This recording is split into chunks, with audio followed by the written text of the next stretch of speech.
Trials are a blessing. I'm sure most times when you're going through a trial, you don't feel that way. But can I tell you that all the trials that you encounter are a blessing from the Creator? You know, in James 1, it says, count it all joy when you fall in diverse temptation, because the trying of your faith worketh patience. But it says, let patience have its perfect work. Why? So that you can be complete and perfect, lacking nothing. And there are times when I'm sure most of us, as we're going through our trials, we don't feel like it's a blessing. We don't feel like we want to be patient. We just want it to be hurry up and be over. Or sometimes we want it to be gone. But can I tell you that it would not be a loving God who would take the trials away from you as opposed to taking you through them. You see, in order for you to be perfect, complete, and lacking nothing, you must go through the trials. You must go through the trials. But the great news is that God just did not say go through the trials alone. He says, if anyone lack wisdom, if anyone lack the ability, the capability, and the power and the provision to go through those trials, let him ask of me, who giveth to all men. And he just doesn't give you stingily like sometimes I give to my children. He giveth to all men liberally, right? So he wants to pour out exponential wisdom on you so you can be strong in him and you can go through the trials of life and receive the gift, the blessing that he has for you, that when he ordained this trial, that you would receive.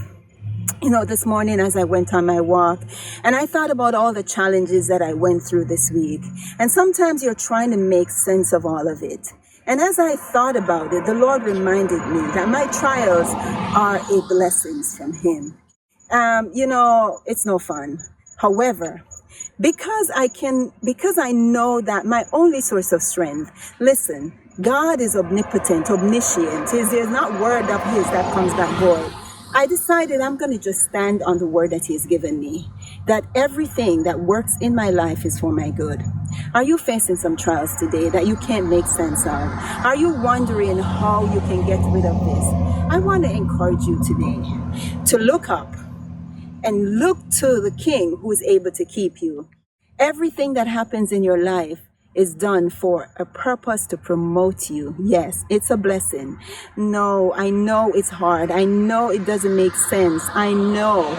You may wonder, why did God allow this to happen to me? Why was I raped? Why was I abandoned? Why do I feel rejected? Why is my husband not wanting to be with me? Why am I going through this? Why do I have no finances? Why am I getting evicted? Or why can't I pay my bills?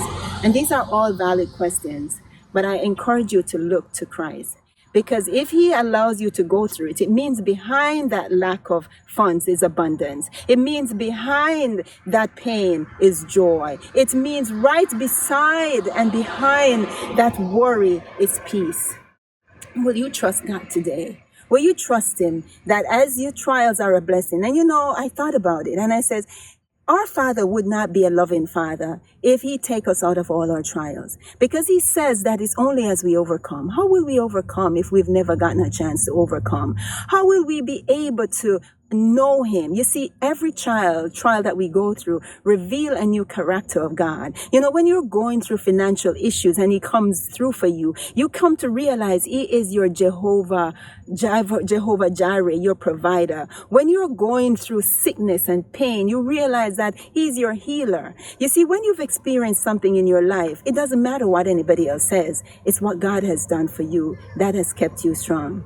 And there are times when we forget, and he tells us the only time we worry is when we forget where he's brought us from. I'm encouraging you today to keep your eyes on the cross, keep your eyes on God. Know that your trials are a blessing. You know, in Colossians 3 verse 2, it says, set your affections on things above. You see, when we focus on the problems, we're setting our affections on the things that are below. You know, in every aspect of our lives, we're facing different challenge. Some of you may be challenged with this issue of type 2 diabetes. No, it was not meant for you. But if you have it, it means God has made a way.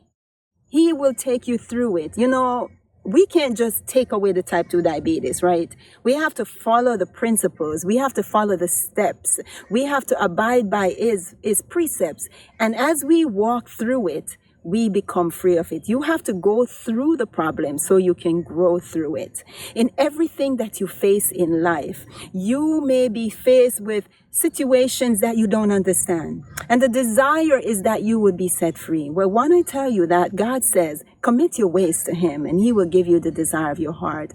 But there's a little caveat to that. You see, between receiving that desire, before that is discipline. The discipline of following what he says. The discipline of following through, not because you feel like it. Faith is not a feeling.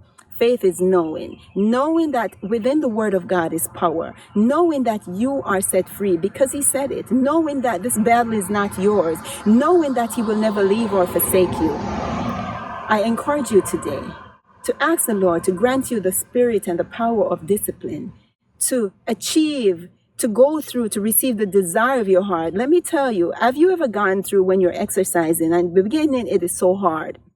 And then as you push through it and it becomes a rhythm, then after a while, you actually love to exercise. I know for me. And so I look forward to my exercise time. I look forward to doing the things. It becomes a delight.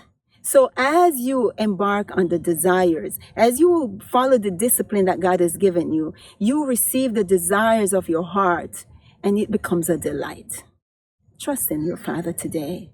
Take the step of faith. It doesn't matter what you're going through, whether you're dealing with type 2 diabetes, whether you're dealing with a marriage that is going bad, whether you're dealing with children that are not hearing you, whether you're dealing with a health condition. Remember, he says he's the one that healeth you.